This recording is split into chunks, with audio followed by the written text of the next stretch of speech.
오늘 주시는 말씀은 베드로전서 2장 11절과 12절의 말씀이 되겠습니다. 두 구절 말씀 우리 한 목소리로 교독하겠습니다. 사랑하는 자들아, 거류민과 나그네 같은 너희를 권하노니 영혼을 거슬러 싸우는 육체의 정욕을 제어하라. 너희가 이방인 중에서 행실을 선하게 가져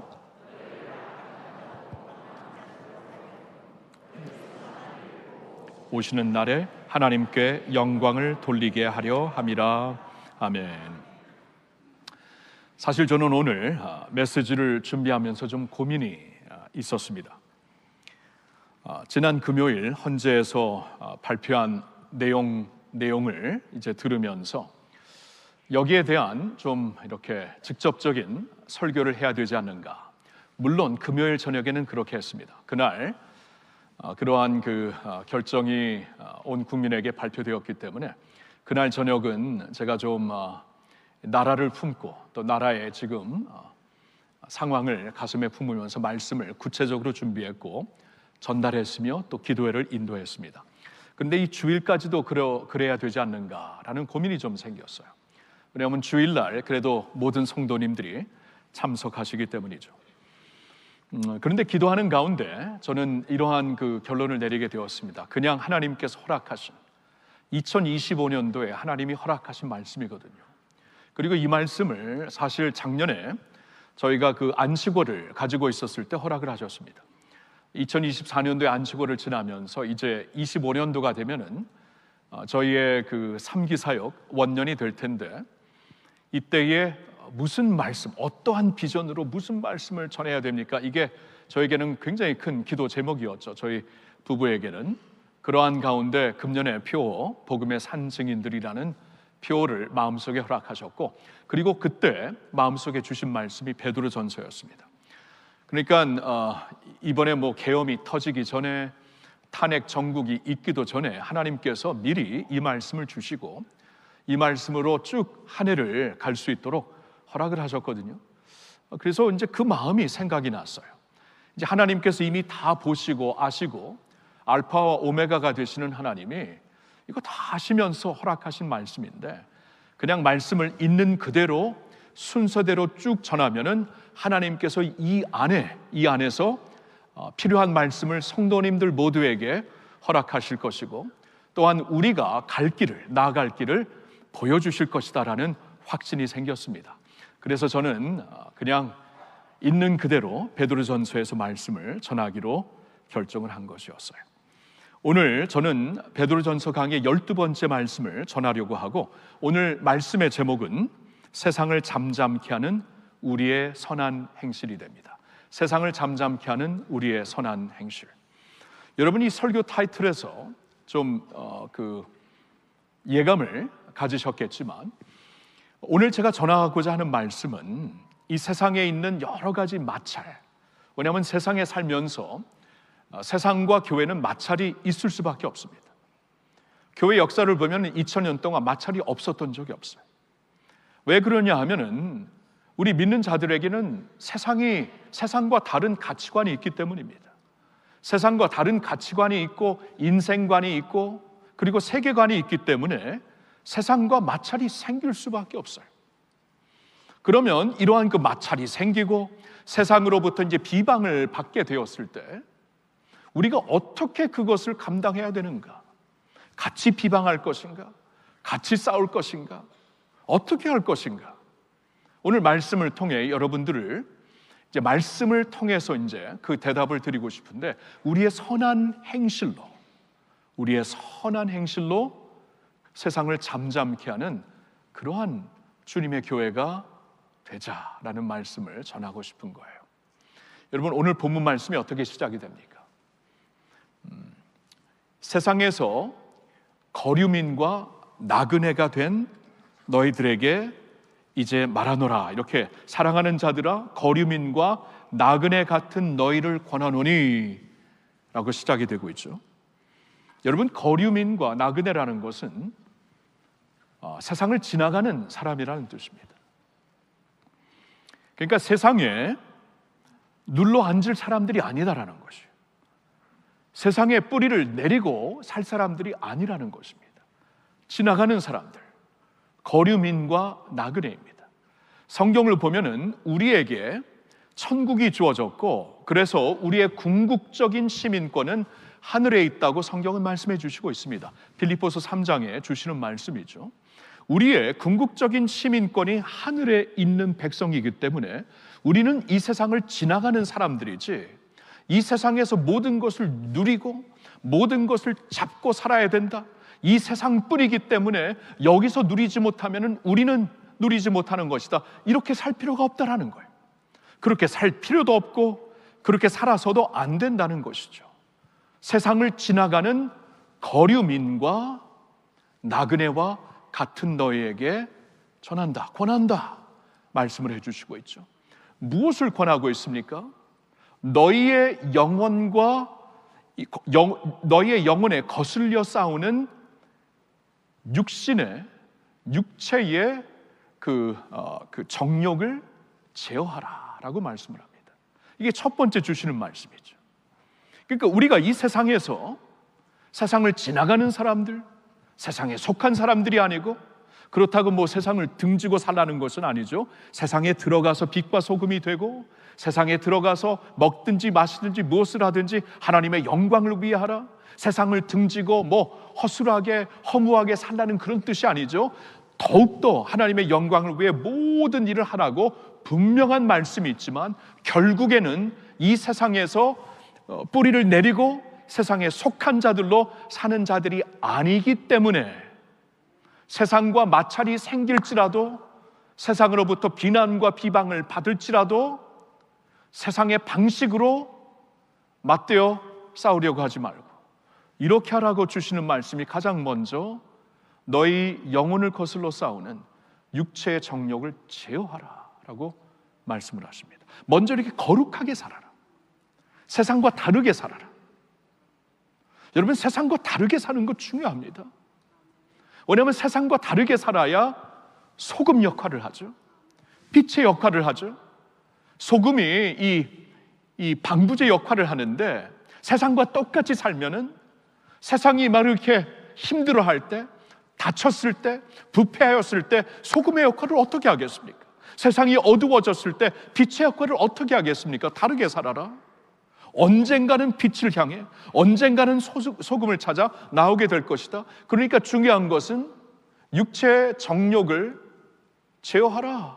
영혼과 거슬려 싸우는, 우리 영혼을 파괴하는, 하나님의 백성들의 영혼을 파괴하는 육신의 정욕을 제어하라 라고 말씀을 하십니다. 자, 그러면 육신의 정욕이 뭐예요? 이거 추상적인 단어로 우리가 지나갈 수 있기 때문에 구체적으로 보는 것이 중요하겠죠. 같은 이 말씀 베드로 전서의 4장 2절과 3절에 다음과 같이 설명을 해주십니다. 2절 같이 읽을까요? 그 후로는 다시 사람의 정욕을 따르지 않고 하나님의 뜻을 따라 육체의 남은 때를 살게 하려 함이라. 자, 그 후로는 예수를 믿고 거듭난 사람들이 된 후에는 다시 사람의 정욕을 따르지 않고 하나님의 뜻을 따라 육체의 남은 때를 그렇게 살아라. 이제 우리에게 주어진, 남겨진 우리의 인생을 육신의 정욕을, 사람의 정욕을 따르지 않고 하나님의 뜻을 따라 살아라라고 말씀을 하시는 것이에요. 그러니까 둘 중에 하나입니다. 우리가 이 세상에 살면서 육신의 정욕, 어떠한 그 열정, 육신이 갖고 있는 패션을 향해서 우리가 살든지 아니면 하나님을 향한 열정을 향해 살든지 둘 중에 하나다. 육신의 정욕에 이 주도를 받든지 하나님을 따라 하나님께 주도를 받든지 둘 중에 하나인데, 이 세상에 속한 자가 아니지 않냐? 나그네와 거류민과 같은 자들이 아니냐? 그러니까 이 세상에 속한 자들처럼 사람의 정욕을 따르면서 인생을 낭비하지 말고 하나님의 영광을 위해 살아라, 하나님을 따라라, 이제 말씀을 하는 것이죠. 그러면서 이제 3절에 가서는 그 육체의 정욕이 무엇인가를 구체적으로 말씀합니다. 다 같이 너희가 음란과 정욕과 술 취함과 방탕과 향락과 무법한 우상 숭배를 하여 이방인의 뜻을 따라 행한 것은 지나간 때로 족하도다. 자, 전엔 그렇게 살지 않았냐? 전에는 우리도 뭐 음란대로 정욕, 그 몸의 열정대로 술 취함으로, 방탕함으로, 향락으로 우상 숭배를 하면서 우리도 그렇게 살았잖아요. 지나간 것으로 족하다, 이제 덮어버려라. 그리고 이제는 이러한 모든 것을 제어하면서 하나님의 뜻을 따라 살아라라고 말씀을 하시는 거예요. 이것을 제어하라는 것입니다. 자, 그럼 이런 질문이 생길 수 있죠. 제어하라는 것은 거부하라, 버려버리라, 이제 그런 뜻인데, 아니 그거 버리려고 하는데 안 버려지는데 어떡합니까? 제어하려고 하는데 제어되지 않는데 어떡합니까? 정욕과 이러한 그 음란에 나도 살기 싫어요. 더 이상 술에 취해서 살고 싶지 않아요. 찌든 삶을 살고 싶지 않습니다. 더 이상 방탕을 하면서 인생을 낭비하고 싶지 않은데 그게 잘 안 되는데 어떡합니까? 그런 질문을 충분히 하실 수가 있죠. 자, 그래서 우리가 이제 결단을 한다고, 마음을 먹는다고 할 수 있는 것이 아니기 때문에, 자, 오늘 말씀을 그러면 육신의 정욕을 제어하라라는 이 말씀을 우리가 실천하기 위해서 또 필요한 것이 하나가 있습니다. 이제 말씀을 통해 보겠는데요, 갈라디아서 5장 16절을 우리 같이 읽겠습니다. 내가 이르노니 너희는 성령을 따라 행하라. 그리하면 육체의 욕심을 이루지 아니하리라. 믿으십니까? 자, 플러스 알파가 있다라는 거예요. 플러스 알파가. 우리 믿는 자들에게는 플러스 알파가 있어요. 그게 뭐예요? 성령입니다. 성령은 하나님의 영이 됩니다. 우리 믿는 자들에게 하나님께서 당신의 영을 주셨다라고 성경은 말씀해 주시고 있습니다. 하나님의 영이 우리에게 임하셨기 때문에 우리가 그 영과 더불어 하나님을 아빠 아버지라고 부르짖느니라 하고 로마서 8장 16절에 말씀하고 있어요. 하나님을 아빠 아버지라고 부를 수 있는 그 특권이 성령, 우리 안에 계신 성령님께서 우리에게 허락하신 것이에요. 안 그러면 얼마나 어색합니까? 하나님을 가리켜 아빠라고요? 이 얼마나 어색합니까? 근데 성령이 우리에게 주어졌기 때문에 어색하지가 않아요. 하나님의 영으로 하나님을 아빠 아버지라고 부를 수가 있는 것입니다. 그러니까 플러스 알파가 성령이에요. 성령. 우리는 우리의 결단으로만, 우리의 의지로만, 우리의 어떠한 그 능력으로만 사는 것이 아니라 하나님의 성령으로 살 수가 있다는 것이죠. 성령을 따라 행하라. 그리하면 육신의 정욕을 이루지 아니하리라. 플러스 알파예요. 자, 그러면 성령을 따라 사는 것이 무엇인가? 이것도 우리가 추상적으로 지나가지 말고 구체적으로 보기 위해 또 한 말씀을 보겠습니다. 로마서 8장 5절과 6절. 지금 새소명하는 분들은 지금 귀가 번쩍했습니다. 나 저거 아는데, 안 봐도 아는데. 그래요, 같이 한번 외우든지 읽든지 같이 하겠습니다. 육신을 따르는 자는 육신의 일을, 영을 따르는 자는 영의 일을 생각하나니 육신의 생각은 사망이요 영의 생각은 생명과 평안이니라. 자, 영을 따르는 것이 무엇인가? 구체적으로 말씀하시죠. 성령을 따르는 것은 성령의 일을 생각하는 것이다. 아, 이게 이제 키예요. 열쇠예요. 육신을 따르는 자는 육신의 일을 생각하면서 거기에 압도되는 것이고, 성령을 따르는 자는 성령의 일을 생각하면서 성령께 이제 주도함을 받는 것이에요. 성령의 일을 생각한다. 이게 무엇입니까? 말씀이에요. 말씀. 성령은 진리의 성령. 요한복음 14장의 진리의 성령. 오늘 기도해 주신 장로님도 진리의 성령 말씀하셨죠? 진리의 성령. 하나님은, 그러니까 하나님의 영이신 우리 안에 오신 성령님은 우리를 진리로 인도하신다. 말씀으로 인도하신다. 그 말이에요. 그래서 성령을 따라 사는 자는 성령의 일을 생각하는 것인데 무엇을 생각하는 것인가? 말씀입니다. 말씀이에요. 그래서 말씀을 우리가 읽고, 말씀을 듣고, 우리가 말씀을 묵상하고, 말씀을 암기해야 되는 이유가 이 말씀을 따라서 성령께서 우리 안에 생각을 조명해 주시는 거예요. 신명기 6장을 보니까 너희는 집에서 서든지 앉든지 눕든지 이 말씀을 서로 가르치라, 자녀들에게 가르치라 라고 말씀을 하고 있어요. 그리고 손목에 매어서, 오늘날로 보면 이제 핸드폰이 될 수도 있겠죠. 손목에 매어서 항상 이렇게 말씀을 보는 거예요. 쭉 보면서, 그리고 미간에 말씀을 새겨서, 저는 그 말씀을 참 좋아합니다. 미간, 이마가 넓어야 돼요. 이마가 넓어야 영성이 있는 겁니다. 미간에 그 말씀을, 모르겠어요. 이게 무슨 뜻인가? 여러분, 유대인들 중에 정말 말씀대로 살려는 사람들은 그 머리에 이렇게 말씀을 이렇게 롤러처럼, 여자들 롤러처럼 이렇게 해서 말씀을 거기 딱 집어넣고 항상 이 앞에 있어가지고 항상 보면서 뺏어 읽으려고 그런 식으로도 살아요, 유대인들 보면. 여러분, 이 말씀, 그러니까 말씀대로 사는 것, 말씀을 가슴에 품고 사는 것, 말씀을 기억하면서 말씀을 순종하는 것, 성령이 우리에게 주시는 당신의 생각은 다른 게 아니에요. 말씀입니다. 말씀. 그래서 아시겠죠? 우리가 육신의 정욕을 제어하는 길은 다른 길이 아니에요.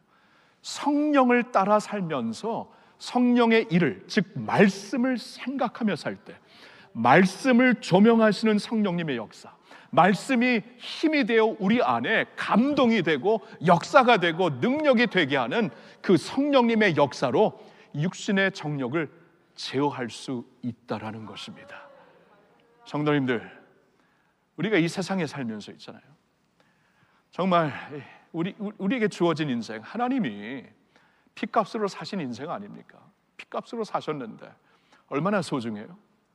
근데 우리가 이 인생을 그냥 육신의 정욕에 붙잡혀서 살 수가 있어요. 믿는 자들도 그렇게 살 수 있어요. 삼손 보세요. 나중에 솔로몬 어떻게 됐나 보세요. 아니, 믿는 자들, 구원받은 자들인데 인생을 낭비를 할 수가 있어요. 육신을 쫓아 살기 때문에. 그러니까 사탄 마귀가 그렇게 우리의 인생을 무능력하게, 무력하게 만드는 것이에요. 육신의 정욕을 따르게 하는, 노예로 만드는 거예요.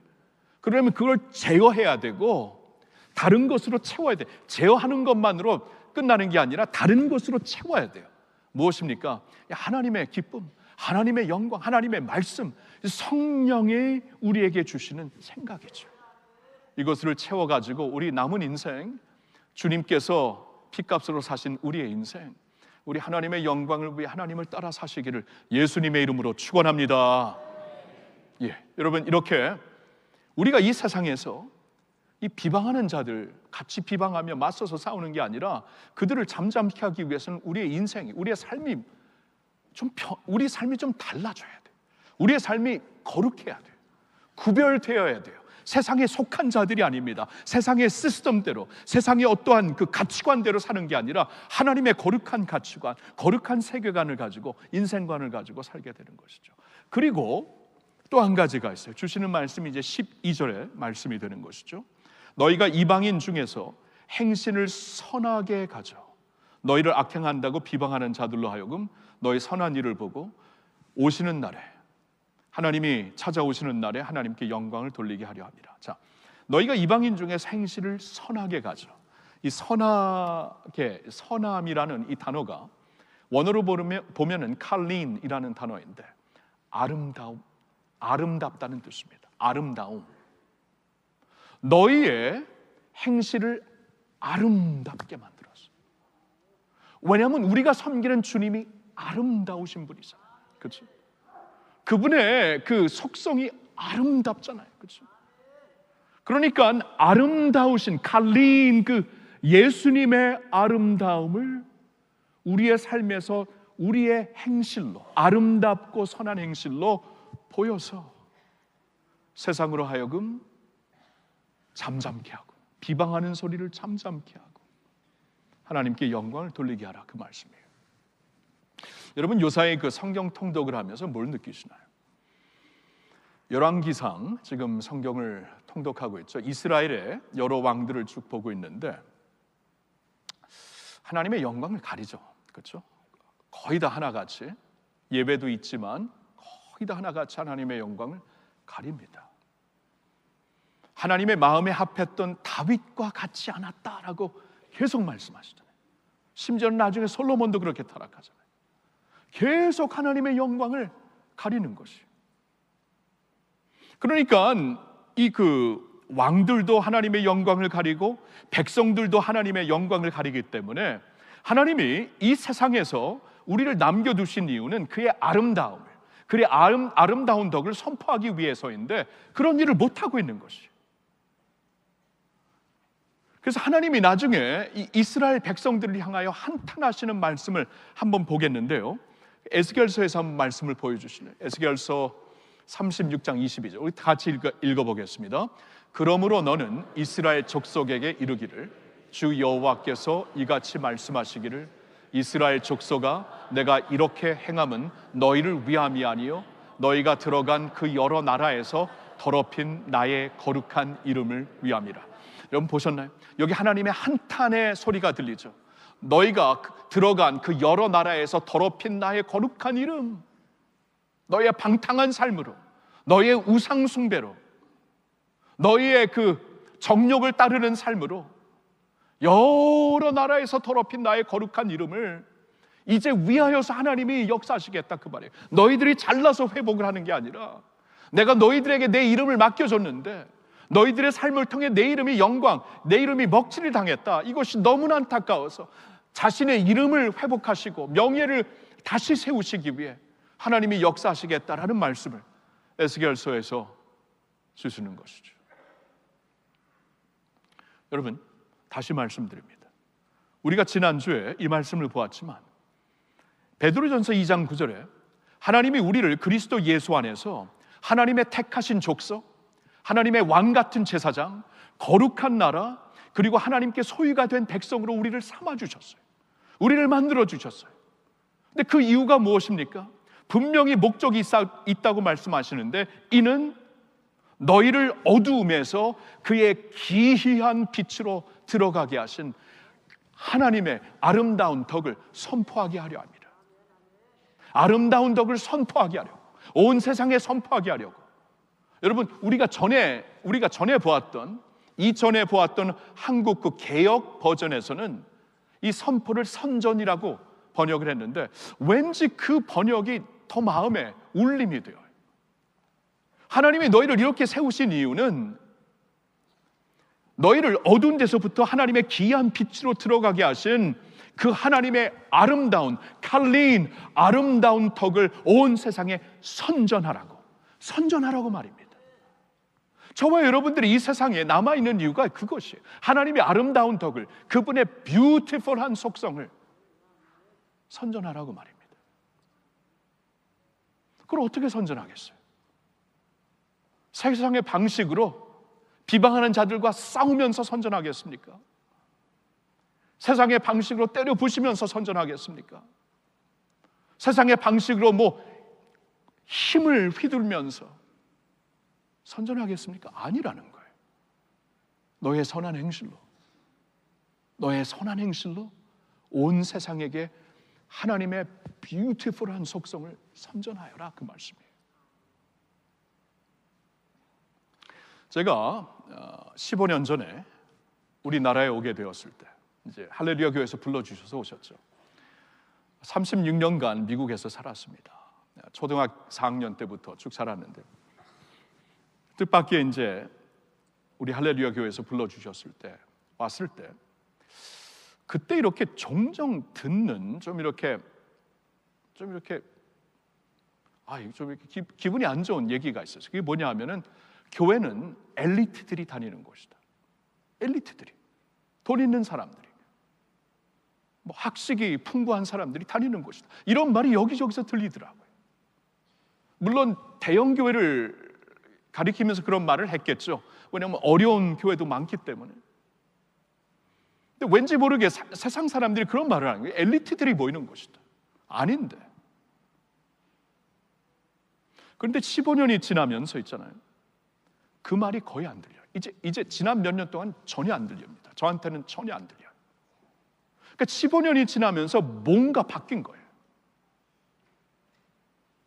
그때 이렇게 막 모욕하는 마음이 엘리트들만 다니는 문턱도 넘고 막 그런 말이 여기저기서 들려갖고 가슴이 아팠는데 최근에 안 들려요. 왜 그럴까요? 생각을 해보셨나요? 우리가 막 그냥 그 메가폰을 들고 우리는 엘리트가 모이는 교회가 아닙니다 하고 막 그들과 맞서서 싸웠기 때문에 이제는 그런 소리를 안 하는 것일까요? 아닙니다. 제가 생각하기로는 이건 저의 그냥 추측이에요. 제가 추측하기로는 여러분, 우리나라의 복지관을 보면은 반 이상이 교회가 섬기고 운영하는 복지관입니다. 반 이상이. 자, 보세요. 복지관은 우리나라의 불우한 이웃들, 장애인들, 힘든 노인들, 이주민들을 위해 세워진 기관들이 아닙니까? 이 기관들의 반 이상이 교회들이 위탁을 받았던지 아니면 직접 세워서 설립해서 운영을 하든지 둘 중에 하나. 반 이상이 교회가 하는 거예요. 굉장한 것이죠. 여러분, 교회는 이렇게 모여 있잖아요. 믿는 자들이 모여 있는데 이 복지관 시설은 이 사회 안으로 깊이 들어가는 곳입니다. 가장 어려운 곳에, 가장 힘든데, 가장 소외된 이웃들이 있는 곳에 들어가서 이 교회 밖에 있는 교회이죠. 그들이 이제 여기서 뭔가를 느낀 것 같아요.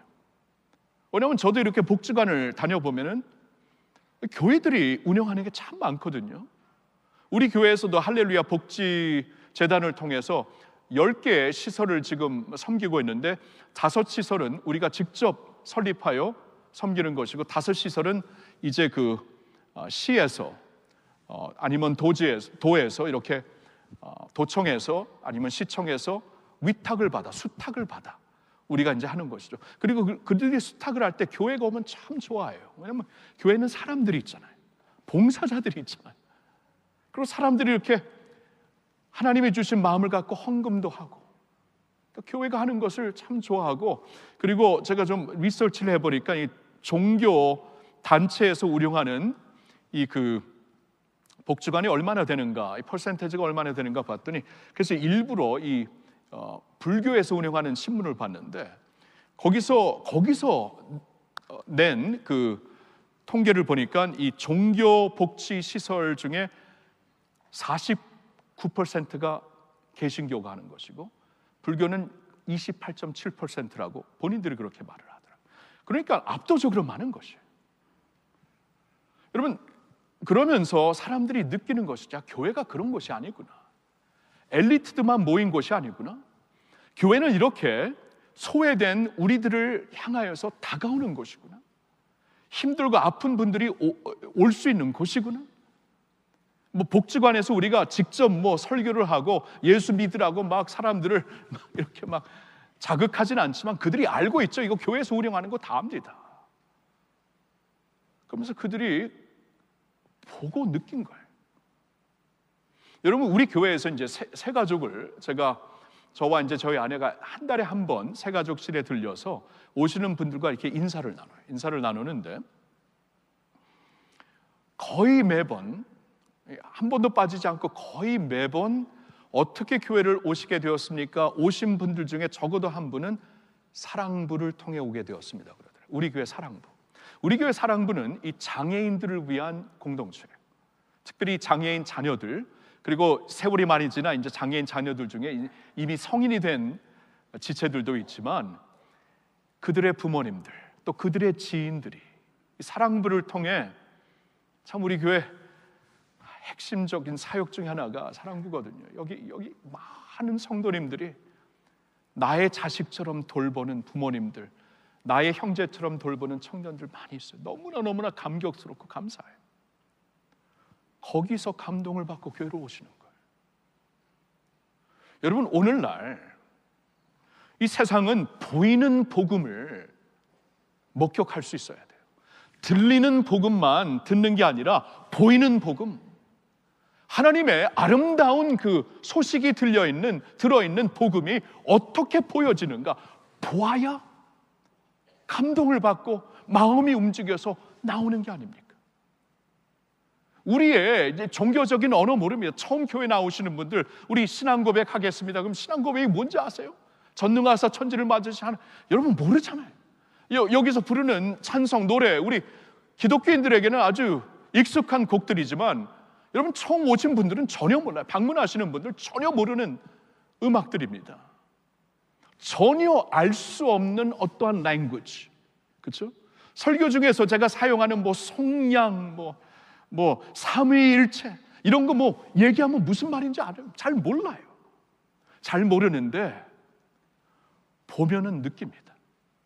하나님의 선하시고 아름다운 것이 무엇인지 느낄 수가 있어요. 그동안 비방하는, 그동안 비난하는 것이 왜 잠잠해졌는가? 이건 저의 그냥 생각인데, 이 복지 사역을 통해 교회가 보여주는 하나님의 아름다우신 복음을 보았구나. 잠잠케 되는 거예요. 우리의 선한 행실로 세상이 잠잠케 되는 것이에요. 그뿐만이 아니고 그들이 마음을 열고 아까 사랑부를 통해 교회에 나와서 지금 하나님을 찬양하는 백성들이 된 것처럼 그들이 마음을 열어갖고 하나님이 찾아오실 때에 이 마음이 열리잖아요. 보았기 때문에 마음의 감동을 받았잖아요. 감동을 받으면 마음에 기경이 되고, 그래서 준비되었다가 하나님이 성령으로 찾아오시는 그때 네, 믿습니다. 찾아오실 때 믿지 않겠습니다. 문을 닫을 수가 있지만 마음을 연다는 것이에요. 그래서 하나님께 영광을 돌린다라고 말씀을 하는 겁니다. 여러분 그 잘 알려진 그 사회학자이며 역사가인 로드니 스타크이라는 분이 이 그 로마에 대해 아주 그 전문가이신데, 로마 제국에 대해 로마 제국이 어떻게 예수님을 따르게 되었는가, 그분이 이러한 논문을 씁니다. 로마 제국이 그리스도를 믿고 따른다는 것은 이건 상상할 수가 없는 것이었거든요. 왜냐하면 로마 제국이 로마 사람들이 로마인들이 예수를 죽였잖아요. 유대인들도 예수를 죽이라고 했지만 결국 죽인 사람들은 로마 사람들입니다. 본디오 필라도에게 고난을 받으사 십자가에 못 박혀 죽었으니 우리 신앙 고백에 있는 말대로 로마인들이 죽인 거예요. 왜냐하면 봤을 때 굉장히 이상한 사람들입니다. 기독교인들, 크리스천들이 이상한 사람들이고 어떻게 보면 이 협박처럼 느껴져요. 괴상한 사람들이다. 왜냐하면 로마인들에게는 종교가 있었어요. 헬라 신들을 섬기는 종교가 있었는데 이 크리스천들은 완전히 거부해버립니다. 이 다신을 완전히 거부해버리고 자신들이 믿고 따르는 왕이 있다고 말을 하는 거예요. 정말 이상해요.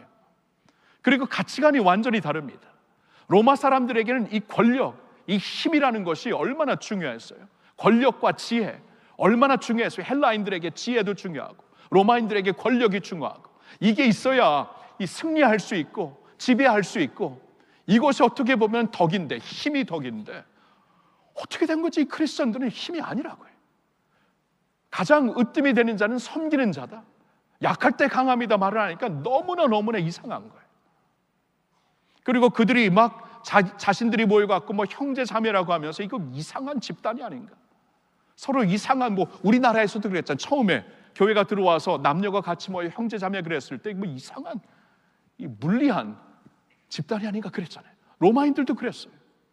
그리고 밖에서 잘 들어보니까 뭐 이것은 내 살이라 먹어라, 이것은 내 피라 먹, 이거 뭐 식인종들이 아닌가, 이런 그 기록이 있습니다. 너무나 괴상한 기독교인들이. 그래서 죽여버린 겁니다. 핍박한 것이었습니다. 세상에서 뿌리채 뽑아버리려고 했던 것이죠. 근데 어떻게 로마가, 제국이 하나님 앞에, 예수 그리스도 앞에 나오게 되었는가? 로드니 스타크가 얘기를 합니다. 그것은 수백 년이 지나면서 크리스천들의 구제와 사랑의 정신을 보았기 때문이다. 구제와 사랑의 정신을 보았기 때문이다. 특별히 이게 어디서 나타났냐면은 이 로마가 이제 313년도에 이 기독교가 자신 그 제국의 국교로 받아들이게 되는데 300년이 지나면서 여러분 로마에 전염병이 굉장히 많이 돌았습니다. 요사이도 이렇게 전염병이 도는데 2000년 전에 위생이 좋지 않고, 그런데다가 뭐 갑자기 뭐 로마 같은데 100만 명 이상이 몰려서 살고 있고 하니까 얼마나 전염병이 금방 돌았겠어요. 한 번 돌면은 이 도시 안에 4분의 1 내지 3분의 1이 희생당했다고 합니다. 3분의 1이 희생당했다고 생각해 보세요. 코로나 때 뭐 얼마나 희생당했습니까? 이거 뭐 3분의 1에 뭐 100분의 1도 아니죠. 그러니까 3분의 1이 희생당했다고 생각해 보면은 여러분, 사람들이 이성을 잃게 되겠죠. 이성을 잃죠. 3명 중에 1명이 죽는데. 그래서 조그만 증상이 보이기만 하면은 부모, 자식, 부모, 처자식 상관이 다 집에서 쫓아냈습니다. 다 죽을 것이기 때문에. 그러면 버려진 자들을 누가 돌봤나? 정부가 돌봤습니까? 아닙니다. 크리스천들이 돌봤어요. 크리스천들이 그들을 돌보면서 죽어가는 그 사람들을 돌보았고 마지막 순간까지 그 사랑을 주었고 홀로 죽지 않도록 옆을 지켜주었고 곁을 지켜주었고, 그러면서 자신들이 병에 옮아 죽게 되면서도 어떻게 된 건지 크리스천들은 이 일을 하는 거예요. 아무도 못하는 일을. 이런 일이 계속 반복되면서 사람들은 점점 마음을 열게 되었고, 기독교 크리스천들은 점점 로마 제국에서 많이 걷잡을 수 없이 많아졌고, 결국 AD 313년도에 온 국가가 예수 그리스도를 자신의 구세주로 영접하게, 적어도 이제 국교가 되었으니까 온 국민이 그렇게 되었던 것이죠. 이러한 역사를 보게 되었다라고 말씀합니다. 무엇이 사람들을 움직인 것입니까? 무엇이 비방하고 비난하는 세상을 잠잠케 한 것입니까? 그리고 무엇이 너무나 괴상하다 하고 핍박하던 사람들로 하여금 하나님이 마음에 찾아오실 때 주님을 믿고 하나님께 영광을 돌리게 한 것입니까? 그들의 선한 행실이다, 그들의 뷰티풀한 액션이다 라고 말씀을 하고 있어요. 성도 여러분, 이것입니다. 우리가 이 세상에서 어떻게 살아야 될까? 하나님이 우리를 이렇게 왕같은 제사장, 택하신 족속, 하나님께 소유가 된 백성, 거룩한 나라로 우리를 세워주셨는데, 그것은 하나님의 뷰티풀한 덕을 온 세상에 선전하라는 것인데, 어떻게 선전합니까? 우리의 구별된 삶으로 세상과 다르게 살아야 돼요. 그래야 결정적인 순간에 소금의 역할을 할 수 있고 빛의 역할을 할 수 있습니다. 성령을 따르면서 성령이 주시는 생각을 하면서 육신의 정욕을 제거하고 하나님의 말씀과 하나님의 빛으로 가득 채워짐으로 여러분 거룩한 삶을 살면서 하나님을 선전해야 되는 것이고요. 그리고 우리의 선한 행실을 통해 이 세상이 거둘 수 없는 일들을 하면서, 세상이 자신의 이익을 위해서는 할 수 있지만 아무런 이익이 없을 때 그 일을 하고 우리에게 남는 것은 그냥 손해뿐일지라도 선한 행실을 하면서 하나님의 뷰티풀한 속성을 보이면서 그 선한 능력으로 이 세상을 하나님의 영광을 위하여 감동시키고, 그들이 하나님이 찾아오실 때 예수를 영접하고 하나님께 영광을 올려드리게 하는 그러한 우리 모두가 될 수 있기를 우리 주 예수님의 이름으로 축원합니다. 아멘. 기도하겠습니다. 고마우신 하나님, 세상의 수많은 조롱소리와 비방소리 가운데 우리가 어떻게 살아야 되는가 말씀을 주셔서 감사합니다. 세상의 방법을 따라 싸우는 자들이 아니라 도리어 이때에 내가 거류민과 나그네라는 것을 깨닫고 하늘의 시민권이 이미 주어진 것을 깨닫고 세상의 정욕을 제어하고 하나님의 영광, 성령을 따라 하나님의 영광을 주목하는 저희들 되게 하여 주시옵소서. 그리고 하나님, 우리에게 선한 능력으로 살게 해주시사 하나님이 주시는 선한 능력으로 선을 베풀며 무슨 이익을 위해서가 아니라 하나님의 영광을 위하여, 그래야 하나님의 아름다움이 선전이 되어서 하나님의 영광이 드러난다고 하였사오니, 하나님의 영광을 위하여서 이런 일을 할 수 있는 저희들 되게 하여 주시옵소서. 주님의 교회를 주님께 올려드리올 때 고마우신 우리 주 예수 그리스도의 이름으로 기도하옵나이다. 아멘. 아멘.